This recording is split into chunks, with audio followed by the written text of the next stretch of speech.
તો છોટાઉદેપુરના બોડેલીમાં વિદ્યાર્થીઓના ધરણા માકણી વિદ્યા મંદિરના વિદ્યાર્થીઓએ ધરણા કર્યા છે। શાળામાં નવા આચાર્યની નિમણૂકનો વિરોધ દર્શાવવામાં આવી રહ્યો છે, ત્યારે જૂના આચાર્યને હટાવતા વિદ્યાર્થીઓ દ્વારા ધરણા કરવામાં આવી રહ્યા છે। એક વિદ્યાર્થીનીની તબિયત લથડી વિદ્યાર્થીનીઓને સમજાવવા માટે પ્રયાસ હાથ ધરવામાં આવ્યો, જો કે જૂના આચાર્યને યથાવત રાખવા માટે વિદ્યાર્થીનીઓ દ્વારા માંગ કરવામાં આવી રહી છે।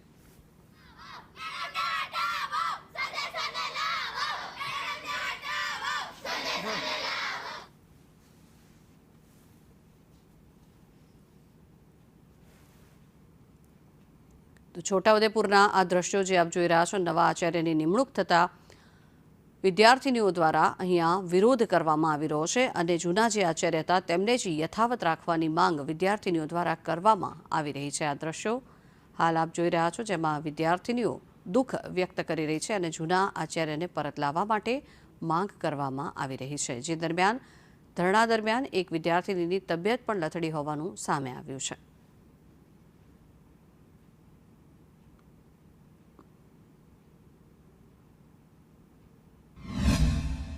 કે વૈશાલીબેન પંડ્યા જે અમારા પૂર્વ કર્મચારી હતા, હવે જે તે સમયે મારું ઇન્ચાર્જ પર નિમણૂક થઈ હતી ત્યારે બેને મારા દ્વારા સોંપેલી કામગીરી કરી નથી અને સંસ્થા વિરુદ્ધમાં ખોટી અરજીઓ કરી અને સંસ્થાને બદનામ થાય એવું કૃત્ય કર્યું હતું અને મંડળ વિરુદ્ધમાં પોલીસમાં ખોટી ફરિયાદ કરી કે આ સંસ્થા મારા જીવને ઇજ્જતને જોખમ છે, જેના કારણે મંડળે તપાસ સમિતિ રચી, બેનને તક આપી હતી। તપાસ સમિતિના આધારે નિર્ણય થયો અને બેનને એ તપાસ સમિતિ રચ્યા બાદ બરતરફ કરેલ છે અને જેનો કોર્ટમાં અત્યારે હાલમાં કેસ ચાલી રહ્યો છે અને આ માટે બેનને હજુ હાજર કર્યા નથી। અને ત્યારબાદ વિજયભાઈ સાહેબ જે છે, જે પૂર્વ પ્રમુખ હતા, તેઓએ શું કર્યું કે તે સમયે બેનને બરતરફ કર્યા હતા। પહેલા જે ઇન્ચાર્જ આચાર્ય હતા સંજયભાઈ પટેલ, એમનું કામ સંતોષકારક નથી અને વારંવાર એમને પ્રમુખ સાહેબની આજ્ઞાનું અનાદર કરેલું છે એવું એમનું કહેવું છે, એમને પત્રમાં લખેલ છે ને એના આધારે એમને ઇન્ચાર્જ આચાર્યના પદ ઉપરથી એમને આજે હટાવ્યા છે અને મારી ઇન્ચાર્જ આચાર્ય પદની નિમણૂક કરેલ છે, જે તેમને મને આ પત્ર સાથે મને લીગલ રીતે બેસાડેલા છે,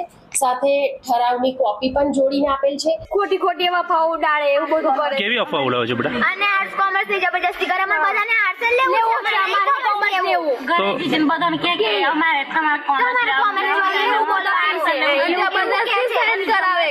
આ પ્રિન્સિપાલ કે પૂછવાનું આવ્યો કે હું કરે છે તડગામે આમ અમારે તમે જોઈએ ના સર